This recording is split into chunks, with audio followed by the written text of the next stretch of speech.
¿Qué tal? Vamos a continuar nuestra discusión sobre los códigos binarios lineales de bloque.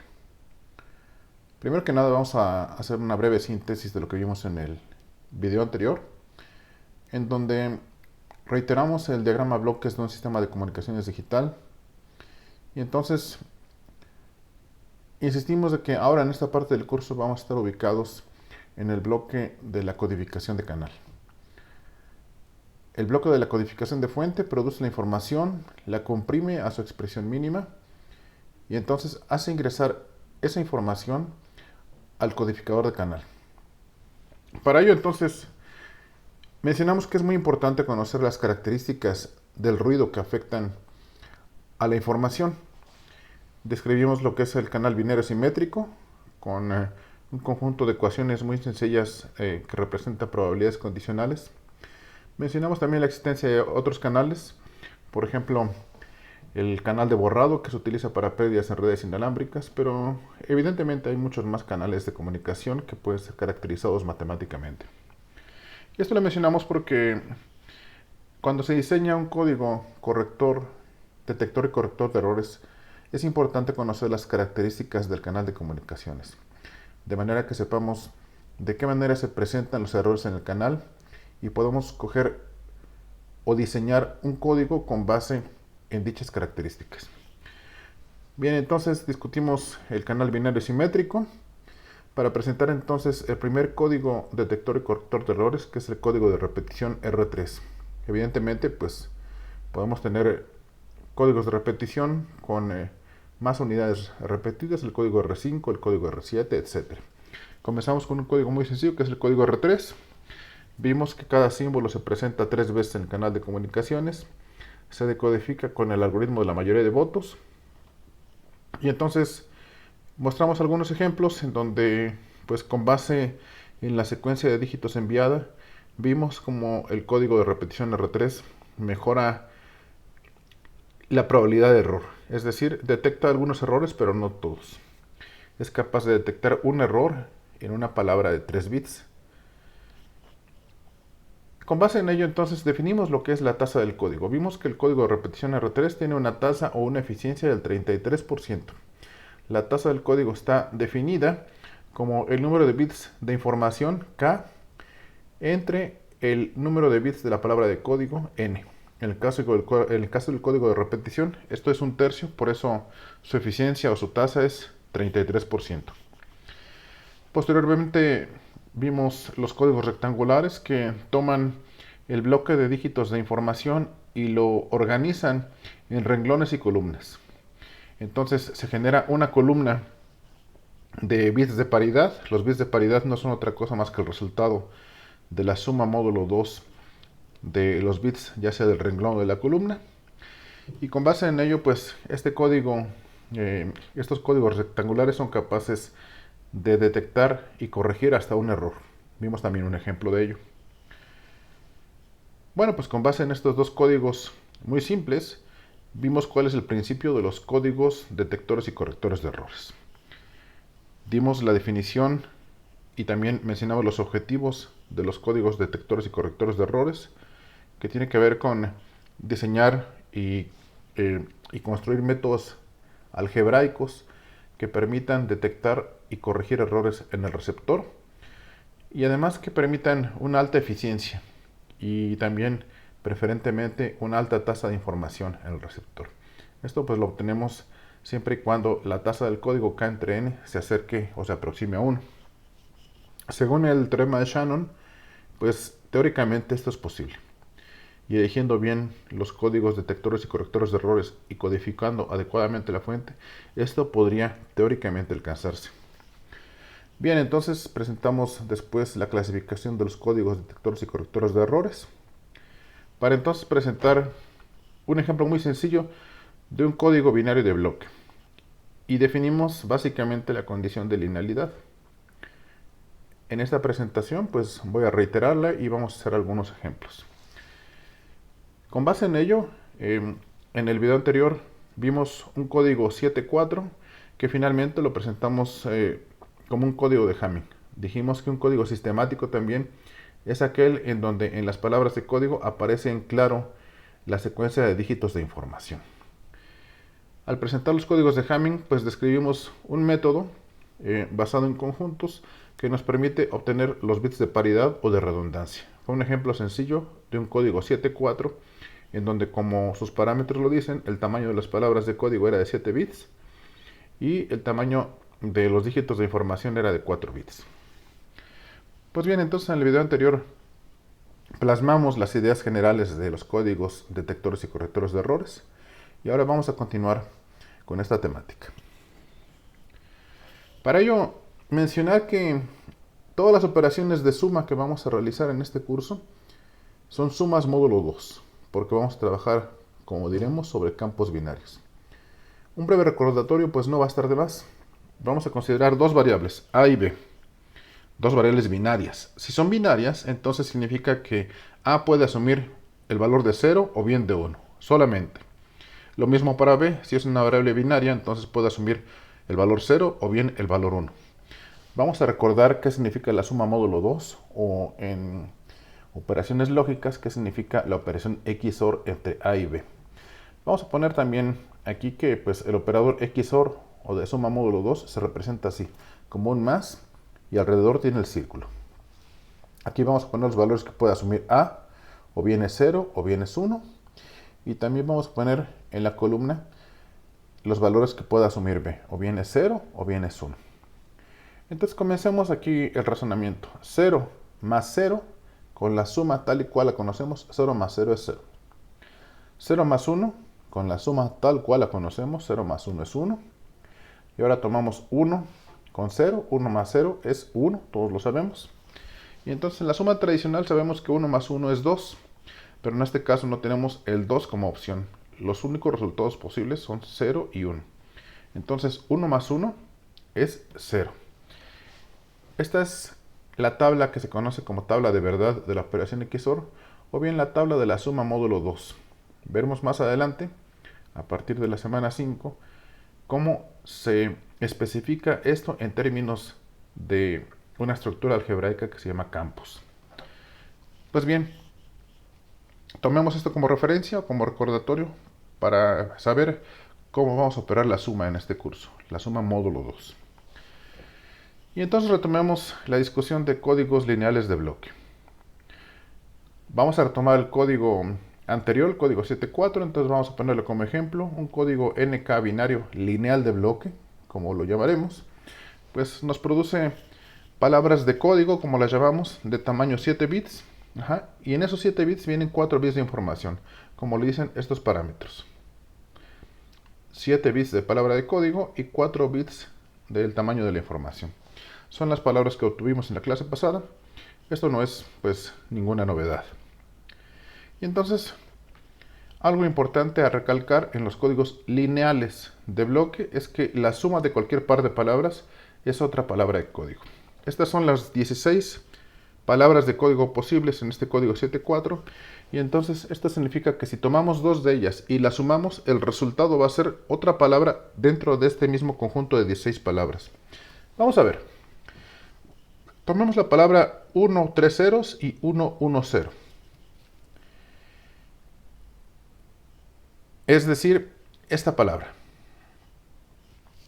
Y tomemos otra palabra de este conjunto de 16 palabras válidas de código, que es 3 unos y 4 ceros. Es decir, esta otra palabra. La vamos a sumar módulo 2 y lo que tenemos que esperar, según lo que dice aquí, es de que el resultado sea otra palabra dentro de este conjunto, es decir, otra palabra de código. Pues bien, sumemos. Vamos a ubicarnos en esta suma de izquierda a derecha. 1 más 1 es 0, 1 más 0 es 1, 0 más 1 es 1, 0 más 0 es 0, 1 más 0 es 1, 1 más 0 es 1 y 0 más 0 es 0. Este es el resultado. 0, 1, 1, 0, 1, 1, 0. Ahora tomemos este resultado, esta palabra de 7 dígitos, y busquémosla en este conjunto de 16 palabras válidas de código. 0, 1, 1, 0, 1, 1, 0. Aquí la tenemos. Bueno, significa entonces que este par de palabras que hemos escogido aleatoriamente, al sumarlas, pues sí cumplen esta propiedad. Cumplen la propiedad de que si tomamos dos palabras de código y las sumamos, el resultado va a ser otra palabra de código. Y esto es importantísimo porque nos permite definir lo que son los códigos lineales de bloque, como lo mencionamos en la clase pasada. Bien, tomen nota de esto. Ahí está el resultado. Bueno, pues vamos a darle un poquito solamente de formalidad a nuestra discusión. Tenemos en este ejemplo que hemos venido manejando desde el video pasado, que las palabras posibles que podemos obtener en el receptor con base en cómo las afecta el ruido en el canal de comunicaciones son de 7 bits, y entonces el resultado posible en el receptor son todas las combinaciones posibles de los dígitos 0 y 1 de 7 bits. Hablemos entonces en términos de espacios vectoriales. El conjunto de todas las n tuplas binarias, Vn, se llama espacio vectorial sobre el campo binario de dos elementos 0 y 1. ¿Qué significa esto? Recordarán la tabla que les puse de 128 elementos de 7 dígitos, que eran todas las combinaciones posibles de ceros y unos. Pues bien, ese es un espacio vectorial sobre el campo binario porque sus elementos, las palabras que tenemos ahí, son solamente compuestas de 0 y 1. A eso me refiero aquí. Entonces, el espacio vectorial que mostramos con el código 7.4 es este ejemplo de n tuplas binarias Vn. Y bien, entonces, recordarán que en ese conjunto de 128 palabras binarias de tamaño 7, resalté unas con rojo. Y dijimos que las palabras resaltadas con rojo eran las palabras válidas del código 7.4. De esto estoy hablando aquí. Un subconjunto S del espacio vectorial Vn se llama subespacio si se cumplen las siguientes condiciones. La primera condición es que el vector de todos ceros está en S. Y la segunda condición es de que la suma de cualquier par de vectores de S también está en S. Esta segunda propiedad la acabamos de verificar. Y si ustedes recuerdan, pues las palabras resaltadas en rojo de la tabla que les mostré en el video pasado también estaban contenidas en las palabras válidas. Entonces, tomando eso como ejemplo, pues las palabras rojas que citamos en el video anterior son el subespacio de las 128 palabras en total que podemos recibir en el receptor. Esto va a ser importante en el sentido de que insistí de que las palabras que no estaban resaltadas con rojo, es decir, las palabras en negro, eran palabras inválidas, sin embargo que son palabras muy útiles. Tomen esto como referencia, va a ser muy importante saber por qué son palabras muy útiles. Entonces, en esta diapositiva definimos lo que es un espacio vectorial y también un subespacio vectorial. Y hagamos referencia de estos conceptos con base en el ejemplo del código 7.4 que vimos en el video pasado. Ahora, entonces, estas dos propiedades son fundamentales para caracterizar algebraicamente los códigos lineales de bloque. Si tomamos dos palabras del código NK, una que es BI y otra es BJ, entonces vamos a decir que el código es lineal si y solo si la suma de esas palabras es también un vector del código, como vimos en el ejemplo iniciando este video. Esto quiere decir que entonces en un código lineal de bloque, los vectores que estén fuera del subespacio no se pueden crear sumando palabras de código legítimas. Muy importante, que sean miembros del subespacio. Tomar esto como nota. Al visualizar este video tomen nota de lo que consideren importante, sobre todo cuando yo les especifique. Tomen nota de esto. Esto es muy importante para que ustedes comprendan cuál es la estructura de las palabras de código que estamos estudiando en este curso. Entonces, un conjunto de n tuplas, de 2 a la k n tuplas, es un código lineal de bloque si y solo si es un subespacio del espacio vectorial Vn de todas las n tuplas. Reiterar solamente el ejemplo del código que hemos estado viendo, 7.4. Recuerden que había 16 palabras en rojo y las otras palabras en negro. Entonces, las 16 palabras en rojo era el subespacio del espacio vectorial completo de las 128 palabras. Entonces, pues retomo ese ejemplo. El ejemplo que vimos en la clase pasada. Vean, aquí están las palabras resaltadas en rojo y las palabras en negro que no son válidas de este código 4.7. Y entonces, insistiendo en esto que estamos mencionando, las 2 a la k, o sea, las 16 palabras rojas que son válidas, son un subespacio de las 128 palabras que tenemos aquí en total. Por ejemplo, con respecto a lo que acabamos de ver en la diapositiva anterior. En la diapositiva anterior nos dice, bueno, toma un par de palabras que no sean válidas, súmalas Y entonces, ¿qué tienes que esperar del resultado? Pues que no va a caer dentro del código. Aquí tomo la palabra 0010100. O sea, esta palabra. Y la sumo con 3 unos, 0 y 3 unos. O sea, con esta palabra. Son dos palabras que no son válidas dentro de este código, por eso están en negro.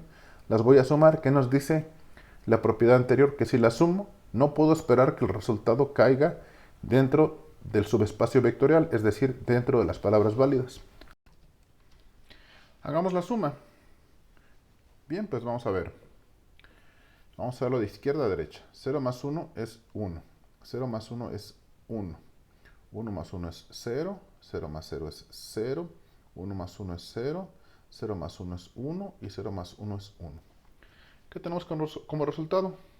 Bueno, pues tenemos como resultado, vamos a buscar la palabra 1, 1, 3 ceros y 2 unos. Tenemos aquí 1, 1, 3 ceros y 2 unos. Que evidentemente es una palabra negra, es una palabra que no es válida. Bien, pues con esto estamos definiendo lo que es un código lineal binario de bloque. Con este ejemplo de código 4 y 7.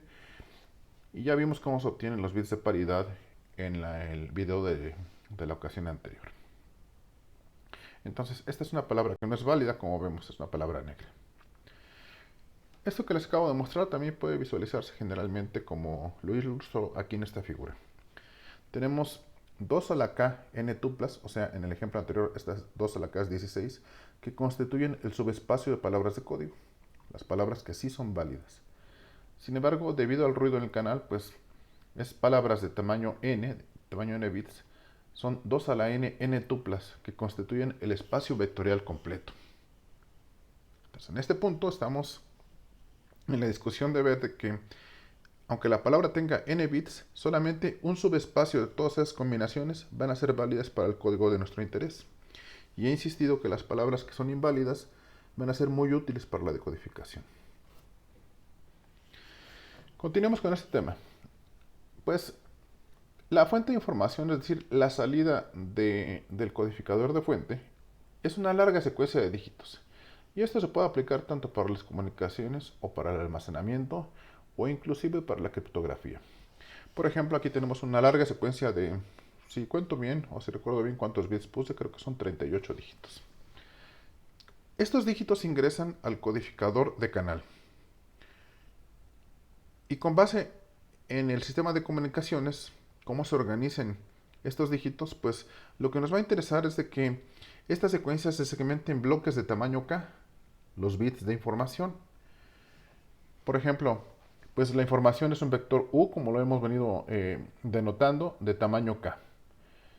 Si estamos pensando en el ejemplo que hemos venido citando, donde k es de 4 bits, pues entonces tomamos aquí 4 bits, luego tomamos los siguientes 4 bits y así continuamos con esos bloques de tamaño k.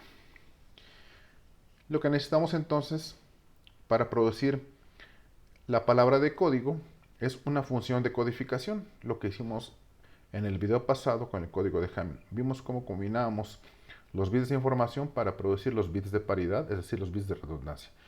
A esto le llamamos función de codificación, que nos sirve para mapear tuplas de k bits, k tuplas, en palabras de código v. Esquemáticamente se muestra así. Tenemos pues la secuencia de bits de información, de k bits de información, que le llamamos u, como esos que acabo de subrayar ahí. Y lo que queremos es aplicar una función de codificación. Una función que nos transforme esos k bits en n bits, en donde k bits de información pues van a componer esa palabra v y n menos k van a ser los bits de redundancia. Esto lo tenemos que tener presente para toda la discusión, al menos de aquí hasta la semana 10. Bien, pues lo que necesitamos entonces, insisto, es una función que nos permita tomar los bits de información y convertir esos bits en palabras de código. Y ya todo el conjunto de palabras posibles pues van a conformar el código que estamos generando. Para códigos cortos, es decir, con pocas palabras, este mapeo puede realizarse buscando en una tabla. Tanto emisor como receptor las generan, las escriben en una tabla y entonces al recibir el receptor una palabra, pues verifica en su tabla si la palabra es válida o no. Si no es válida, entonces la desecha o la corrige. En este caso nos interesa corregirla. Estamos viendo hasta este punto la codificación. Si vemos entonces que esta función de codificación, esta función de mapeo, produce esas palabras de código, pues vamos a fijarnos en la practicidad de esto. Si K es grande, la búsqueda en tabla no va a ser posible. Vamos a ver un ejemplo. ¿Cuántos renglones debería tener una tabla para un código con parámetros 127 bits de tamaño de palabra de código y 92 bits de información? Bueno, pues es sencillo hacerlo. Si le vamos 2 a la 92, esto es aproximadamente igual a 5 por 10 a la 27 vectores de código. Es un número enorme, serían tablas enormes. Y entonces el almacenamiento para este tipo de tablas pues no sería posible. Por fortuna podemos reducir la complejidad generando las palabras de código conforme se necesiten. ¿Cómo lo vamos a hacer? Pues encontrando cuál es esa función que nos mapea de los bits de información a las palabras de código, en lugar de almacenarlas. Bien, entonces en lugar de listar todas las palabras de código, como decía, un código se puede especificar por una base de K palabras de código, linealmente independientes. Esto es a subrayar y a tomar nota. Esta es una palabra clave muy importante en nuestra discusión, una base de K palabras de código. Vamos a hablar de esto como una base del código. Por definición entonces, vamos a ver cuál es la función que nos va a permitir mapear de los bits de información a la palabra de código. Y para eso nos vamos a valer de esta definición. Una matriz generadora, G, de un código NK, es una matriz de K renglones por N columnas, cuyos renglones son palabras de código linealmente independientes. Fundamental entonces. Esta matriz G, como su nombre lo dice, va a ser la herramienta de la estructura algebraica que nos va a permitir generar las palabras de código. La vamos a operar entonces con los vectores de información y al momento de operarla nos va a dar como resultado una palabra de código. Entonces, si la información es el vector U, que tiene K bits, la regla de codificación va a ser pues esta. Vaya, me quedó grande el rectángulo, pero no es grave. Las palabras de código V van a ser igual a la multiplicación del vector U de información por la matriz generadora. Así de simple. Entonces tome nota de esto. Así vamos a generar las palabras de código. Siempre entonces si contamos con la matriz generadora y la multiplicamos por los vectores de información, vamos a tener como resultado una palabra de código. Tome nota de esto, por favor. ¿Qué significa entonces la base del código? ¿Qué significa la independencia lineal? Esto lo pongo como recordatorio de nuestros cursos de álgebra básica.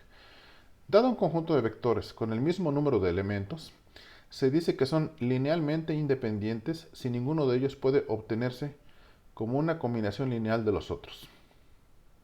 ¿Qué es una combinación lineal? Una combinación lineal consiste de una suma después de haber multiplicado por constantes. Sin embargo, pues aquí vamos a simplificarnos la vida porque estamos hablando de secuencias que tienen dígitos nada más ceros y unos.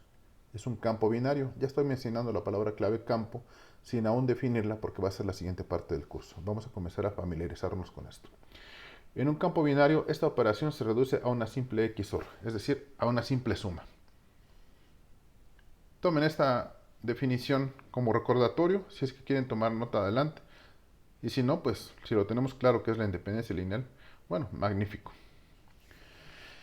Bueno, pues también hablamos de la base de código. Si seleccionamos 4 vectores independientes del código que hemos estado manejando, el código 7.4, vamos a obtener la matriz generadora, porque es así como se obtiene la matriz generadora. Buscamos dentro de las 16 palabras de código, de las 16 palabras rojas de toda la lista de 128.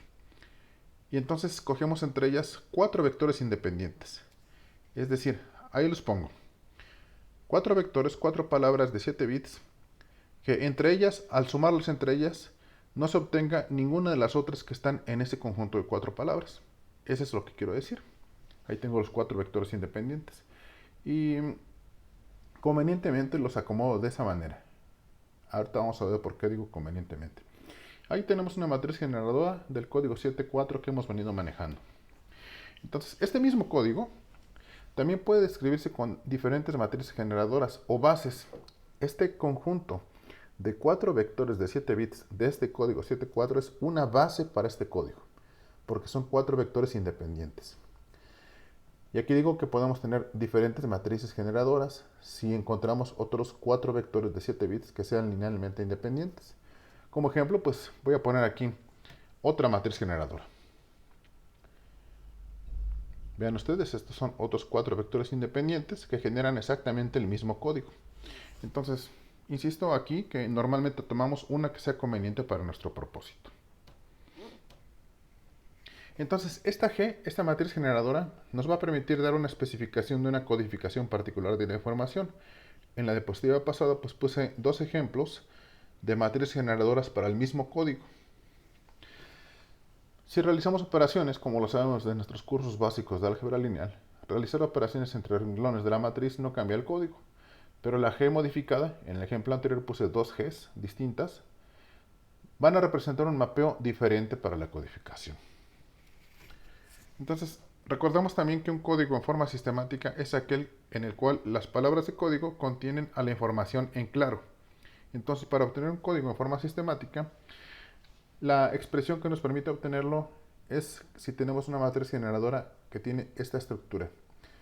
Una matriz P, que le vamos a conocer como matriz de paridad, multiplicada por la matriz identidad de K renglones por K columnas. Tomar nota de esto, esta parte es muy importante. Si queremos obtener palabras de código en forma sistemática, entonces aplicamos esta expresión. Bueno, pues vamos a ver entonces qué es una verificación de paridad. Definimos una verificación de paridad como un vector h que tiene n bits, o sea, de tamaño n. Y va a cumplir esta propiedad si multiplicamos la matriz generadora por el vector h transpuesto, es decir, por la verificación de paridad, nos va a dar el vector 0. Los vectores h van a formar un subespacio de v de dimensión n-k. Importantísimo, importantísimo porque esto lo vamos a manejar prácticamente todo el curso. Entonces, como definición, una matriz de verificación de paridad h para un código nk es una matriz de n-k renglones por n columnas, cuyos renglones son verificaciones de paridad, o sea, esta definición que acabamos de dar aquí, linealmente independientes.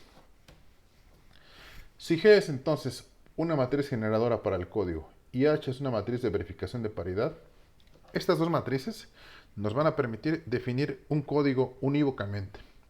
Podemos tener G o podemos tener H y a partir de cualquiera de las dos podemos entonces obtener un código detector y corrector de errores. Entonces van a cumplir esta propiedad. La matriz generadora por la matriz H, que es la matriz de verificación de paridad transpuesta, al multiplicarlas nos va a dar 0. Propiedad importantísima. Por eso la encierro aquí. Entonces, 0 es una matriz de K renglones por n menos K columnas de ceros. Entonces, como acabo de mencionar en la diapositiva pasada, tanto la matriz G, la matriz generadora, como la matriz H de verificación de paridad nos permiten definir un código detector y corrector de errores. ¿Cómo podemos encontrar la matriz de verificación de paridad? Ya sabemos cómo encontrar la matriz generadora. Ahora, ¿cómo podemos encontrar la matriz de verificación de paridad de la matriz H? Bueno, pues si tenemos G en su forma sistemática, esto va a ser una operación muy sencilla. Aquí está. Entonces, si tenemos G en su forma sistemática, vamos a obtener H, la matriz de verificación de paridad, poniendo a la matriz identidad de n-k renglones por n-k columnas, y a su derecha ponemos la matriz de paridad transpuesta. Si usamos esta matriz, entonces los primeros n-k elementos de la palabra de código son también combinaciones lineales de los primeros k elementos, por definición. A los últimos símbolos se les llama símbolos de verificación de paridad, tal y como lo vimos en el video anterior del código de Hamming. Entonces aquí a cerrar, si tenemos la matriz generadora en su forma sistemática, la matriz H, que es importantísima, la podemos obtener con esta expresión, IN-K, y a su derecha la matriz de paridad transpuesta. Y esto va a dar como propiedad lo siguiente. Bueno, si tenemos palabras de código válidas V y las multiplicamos por la matriz de verificación de paridad transpuesta, por H transpuesta, pues nos va a dar 0. ¿Por qué pongo esto así? Pues veamos. V, que son las palabras de código, no es otra cosa más que las secuencias de información U multiplicadas por la matriz G, simple y sencillamente. Y esto nos da pues 0. Eso siempre va a ser validado siempre y cuando tengamos palabras de código que están dentro del subespacio vectorial que nos interesa.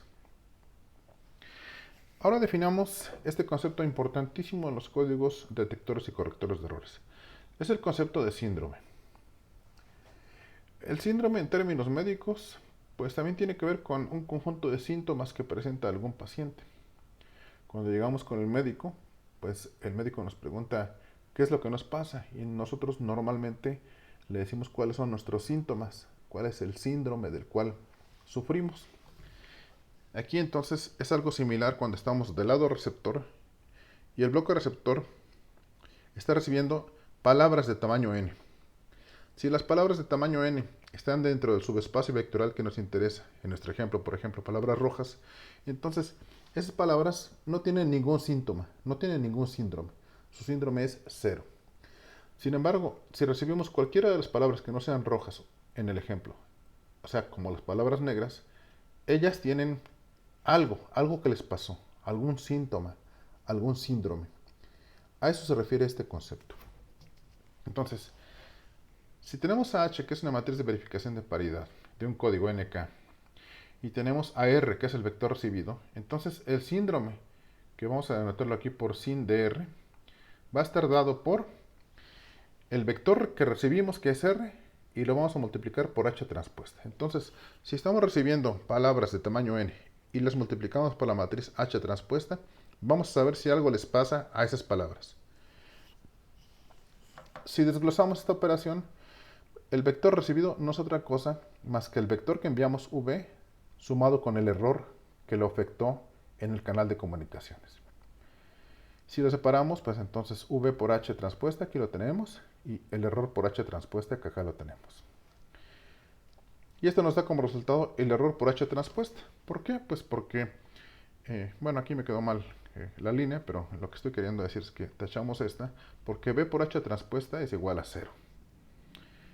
Entonces, el término síndrome se refiere al hecho de que S refleja el error en la palabra recibida.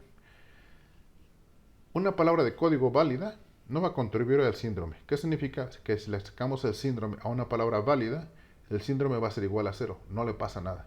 Sin embargo, si le sacamos el síndrome a una palabra de código inválida, pues el síndrome nos va a dar distinto de 0 y eso significa que tiene que actuar de alguna manera el receptor para detectar y corregir los errores si es que la cantidad de errores se encuentran dentro del límite posible. Para una palabra de código sin error, pues tenemos que el síndrome es igual a 0, como mencionaba. Bueno, entonces ya definimos la matriz generadora y la matriz de verificación de paridad. Vamos a ver cómo lo obtenemos.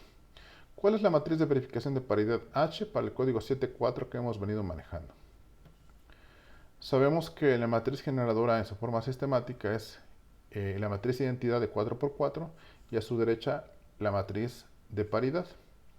Y además sabemos que la matriz de verificación de paridad H es la matriz de paridad transpuesta y a la derecha tenemos I de 3x3. Bueno, pues aquí tenemos la matriz generadora para el código 7.4. Como mencionamos hace un momento, encontramos la base del código, recordarán hace unas diapositivas. Allí está. Esos 4 vectores de 7 dígitos linealmente independientes que forman la base de este código, y entonces describen esta matriz generadora. ¿Qué encontramos aquí? Pues que del lado izquierdo tenemos la matriz de identidad de 4x4. Y del lado derecho tenemos la matriz de paridad de 4 renglones y 3 columnas. ¿Qué es lo que nos dice esta regla para obtener la matriz de verificación de paridad H? Bueno, pues nos dice, toma esa matriz de identidad, la pones del lado derecho, de 3x3, como dice ahí, y toma la matriz de paridad P y la transpones. Bueno, pues ahí tenemos la matriz P transpuesta y a la derecha tenemos la matriz de identidad 3x3. Veamos cómo la transponemos. Recordar que transponer una matriz significa tomar los renglones y convertirlos en columnas. Aquí tenemos este renglón 1, 1, 0, que lo convertimos en esta columna 1, 1, 0. Tenemos este otro renglón 0, 1, 1, que lo convertimos en esta columna 0, 1, 1. El tercer renglón 1, 0, 1, que lo convertimos en esta tercera columna 1, 0, 1. Y finalmente el cuarto renglón, 3 unos, y aquí tenemos 3 unos. Ahí tenemos entonces cómo convertimos la matriz generadora a la matriz de verificación de paridad. Entonces la forma sistemática de una matriz generadora nos es de gran utilidad para poder obtener la matriz de verificación de paridad y además para representar palabras de código en su forma sistemática. Bien, pues ahí vemos que la matriz de identidad estaba arreglada del lado izquierdo para la matriz generadora y del lado derecho para la matriz de verificación de paridad. En función de cómo opera el sistema de comunicaciones podemos invertir ese orden. Entonces la notación alternativa la tenemos aquí. La matriz generadora tiene a su izquierda la matriz de paridad y a la derecha la matriz de identidad de 4x4. Y la matriz de verificación de paridad tiene a su izquierda la matriz identidad de 3x3 y a la derecha la matriz de paridad transpuesta. Aquí tenemos ese ejemplo. Entonces tenemos la matriz de paridad, a la derecha la matriz de identidad de 4x4 como muestra la estructura, y a la derecha tenemos a partir de esa matriz generadora la matriz de verificación de paridad, donde tenemos la matriz identidad de 3x3 y la matriz de paridad transpuesta.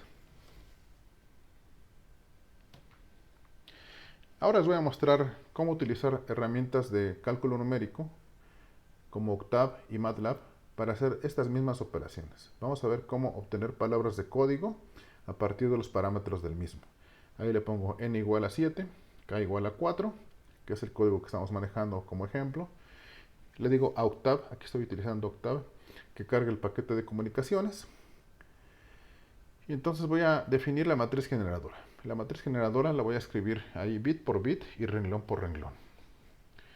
Tenemos ahí el primer renglón de 7 bits. Y me faltan otros 3 renglones de 7 bits. Voy a poner el segundo. Si ustedes ven, en este ejemplo pongo la matriz identidad del lado derecho.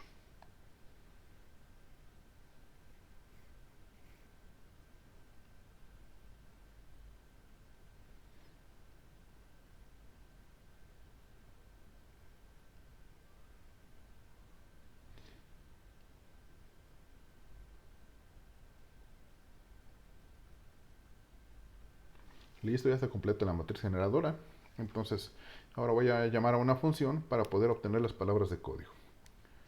Le voy a llamar U, evidentemente, para seguir la misma notación que hemos tratado de utilizar desde el inicio del curso. Entonces, U es el vector de información y V es la palabra de código. Llamo a la función para codificar que se llama encode. Le paso como parámetros la información, el tamaño de las palabras de código, el número de bits de información, le digo que el código es lineal y le digo cuál es la matriz generadora. Y entonces me regresa el vector V, que es la palabra de código. Si ustedes desean verificar, pues hagan las operaciones, evidentemente. Es un excelente ejercicio. Por lo tanto, pues claramente podemos utilizar este tipo de herramientas para obtener palabras de código con el principio que hemos venido describiendo. Entonces, pues si lo vamos a hacer a mano, como acabo de sugerir, lo hacemos como sigue. Recordad entonces cómo se multiplican vectores por matrices. Para obtener el vector de la palabra de código V, multiplicamos, aquí tenemos a la izquierda, tenemos el vector de información y a la derecha tenemos la matriz generadora que tiene la matriz identidad del lado derecho. Si recordamos cómo hacemos multiplicaciones de vector por matriz, pues sabemos que tomamos este vector, que es un renglón, y lo multiplicamos por la columna. 1 por 1, 1. 0 por 0, 0. 0 por 1, 0. Y 1 por 1, 1. Ahí está el primer resultado. Lo mismo hacemos para las otras 6 columnas. Entonces, ¿qué pasa si sumamos 1 más 0 más 0 más 1? 1 más 0 es 1. Más 0 es 1. Más 1 es 0. Recuerden cómo son las sumas que estamos manejando en este curso. Sumas módulo 2.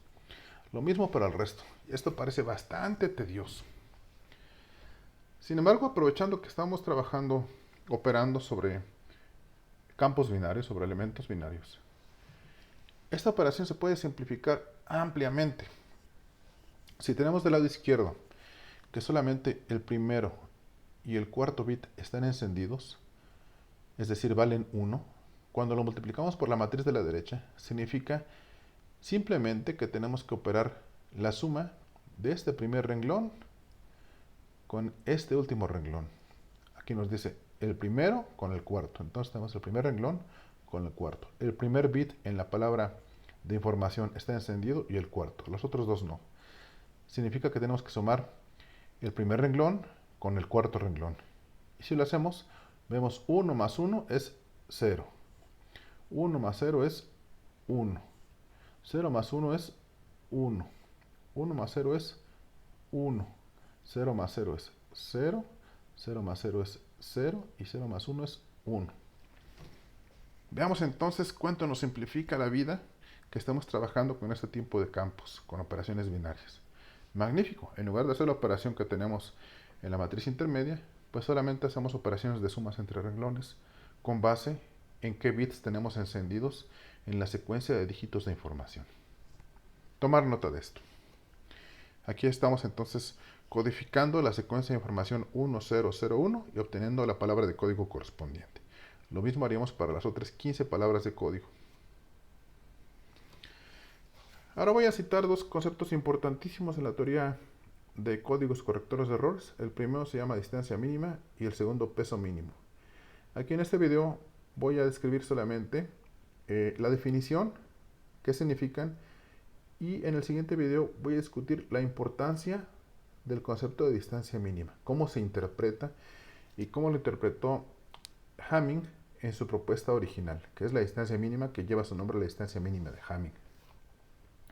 Bien, pues por definición, el peso de Hamming de un vector x, WH de x, es igual al número de elementos diferentes de 0 en este vector.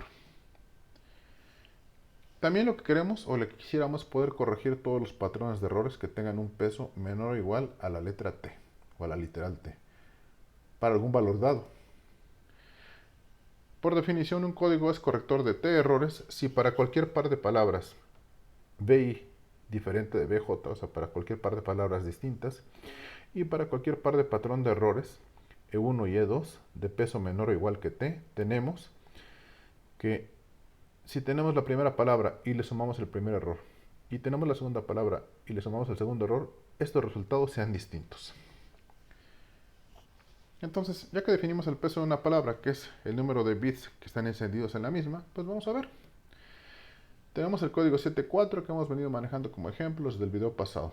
Nos piden encontrar los pesos del código 7.4 del cual estamos hablando. Ahí está el código. Lo pongo simple y llanamente porque lo hemos estado manejando desde el video pasado. Queremos encontrar los pesos de todas las palabras. A la derecha voy a ponerlos. Entonces, si aquí veo el peso de la palabra de todos ceros es 0 porque ningún bit está encendido. El peso de la siguiente palabra es 3 porque tenemos 1, 2, 3 dígitos encendidos, por eso su peso es 3. De la siguiente palabra tenemos 1, 2 y 3 dígitos encendidos, por eso su peso es 3. Y así hacemos para todas las 16 palabras de este código. Y entonces vemos que los pesos van 0, 3, 3, 4, 7 para la palabra de todos unos, 4, 3, 3, 3 y 4. Ahí están los pesos. Vamos a decir, ¿para qué nos interesa esto? Nos interesa de mucho.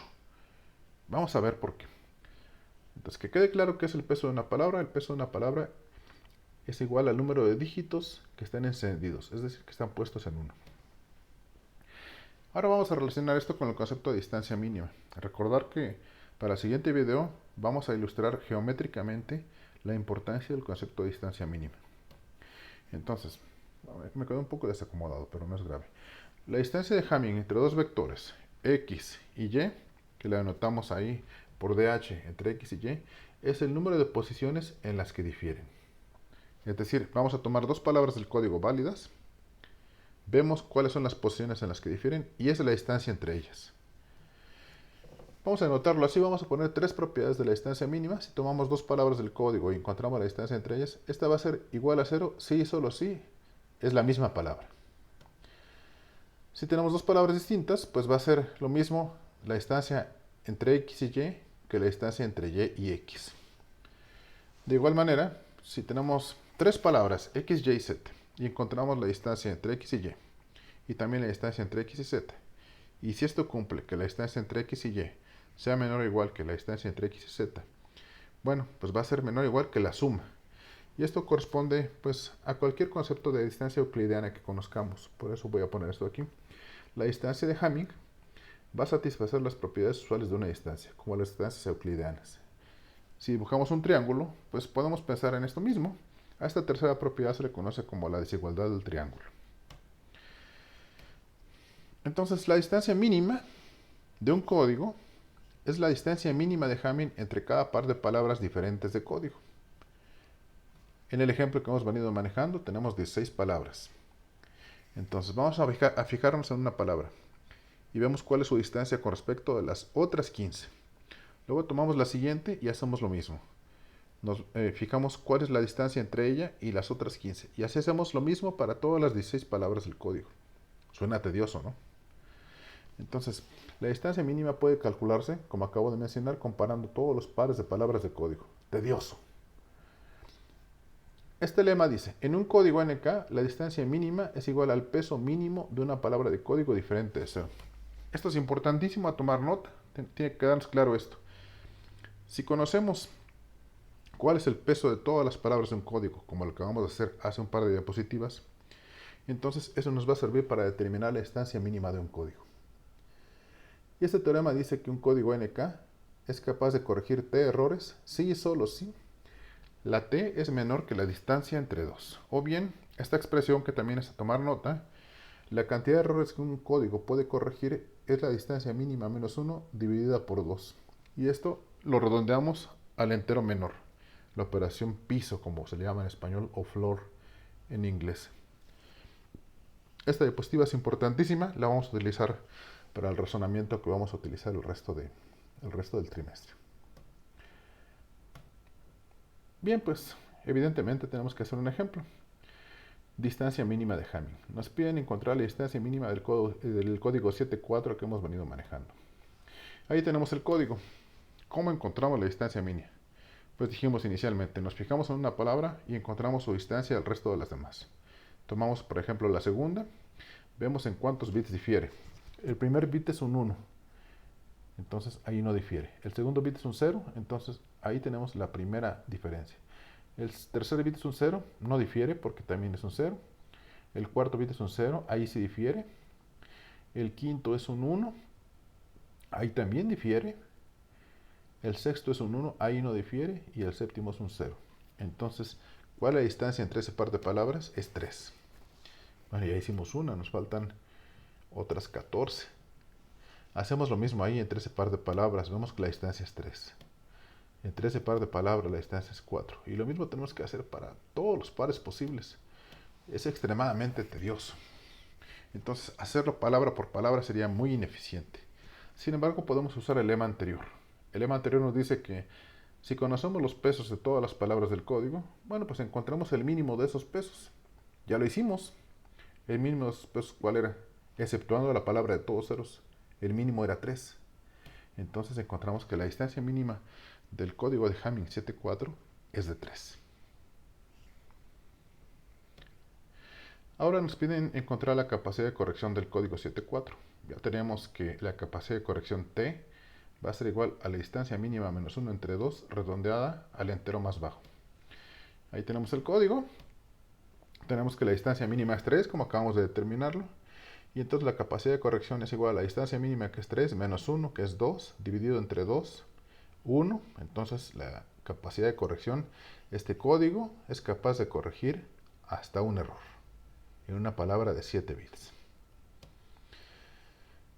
Bien, pues con base en estos parámetros podemos ahora determinar cuál es la capacidad de detección y de corrección de errores. No es lo mismo detectar que corregirlos. Un código puede ser capaz de detectar hasta tantos errores, pero no necesariamente de corregir todos ellos. Por eso es importante distinguir entre estas dos cualidades de un código. La distancia mínima de Hamming es un parámetro fundamental de un código, como lo decía. Nos sirve para determinar la capacidad de detección de errores. La capacidad de detección va a estar dada por esta simple ecuación, la distancia mínima menos 1, y ya sabemos que la capacidad de corrección de errores es t, o e-cor, que está dada por la expresión que mencionamos hace un momento, que es la distancia mínima menos 1 entre 2, redondeada al entero más bajo. Ejemplo de distancia mínima. Regresemos ahora al código de repetición R3 y nos piden encontrar la distancia mínima y la capacidad de corrección del código de repetición R3. En el código de repetición R3 nos fijábamos en bits aislados, 0 y 1, y lo repetíamos en el canal 3 veces. Entonces, es lo que pongo aquí. Recordemos que el código R3 repite 3 veces cada bit transmitido. Y entonces existen dos palabras de código, la que se produce por el 0 y la que se produce por el 1, o sea, 3 ceros y 3 unos. Ahí están. Todas las demás combinaciones de 3 bits son palabras inválidas. Entonces, la distancia entre esas dos palabras, ¿cuál es? La distancia es 3 porque difieren en las 3 posiciones. ¿Cuál es la capacidad de corrección? Pues aplicamos la ecuación que acabamos de ver tan simple y la capacidad de corrección es 1, lo cual no es sorprendente porque ya lo vimos desde la ocasión pasada. Bien, aquí concluye este video. En la siguiente clase vamos a ver cómo interpretar geométricamente la distancia mínima y vamos a ver los principios para decodificar los códigos lineales de bloque. Gracias por su atención.